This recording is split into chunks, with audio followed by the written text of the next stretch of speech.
99% vote পাওয়া কোনো অসম্ভব ব্যাপার না। আমাদের অনেক সমস্যা, আমাদের স্বাস্থ্য সমস্যা, আমাদের 31 লক্ষ মানুষের জন্য 31 হাজার একটি হাসপাতাল, আমাদের 500 হাজার একটি হাসপাতাল হওয়া দরকার।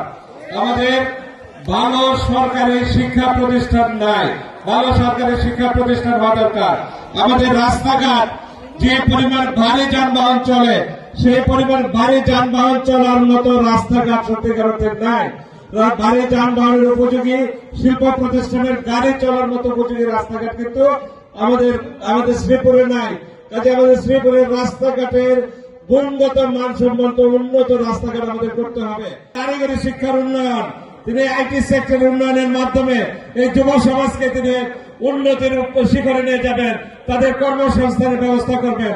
কাজে আমি বলতে চাই, আমাদের যে পরিকল্পনা আমাদের নেতা নিয়েছেন আগামী দিনে, যে 31 দফা তিনি দিয়েছেন, আগামী রাষ্ট্র চলবে 31 দফার ভিত্তিতে। এবং আমাদের নেতা, আমি বিশ্বাস করি আমরা একজন সঠিক নেতা পেয়েছি। এই নেতা আমাদের নেতা জননেতা তারেক রহমানের নেতৃত্বে আগামী দিনে আমরা একটি সুন্দর বৈষম্যহীন মানবিক গণতান্ত্রিক একটি কল্যাণকামী রাষ্ট্র প্রতিষ্ঠিত করব।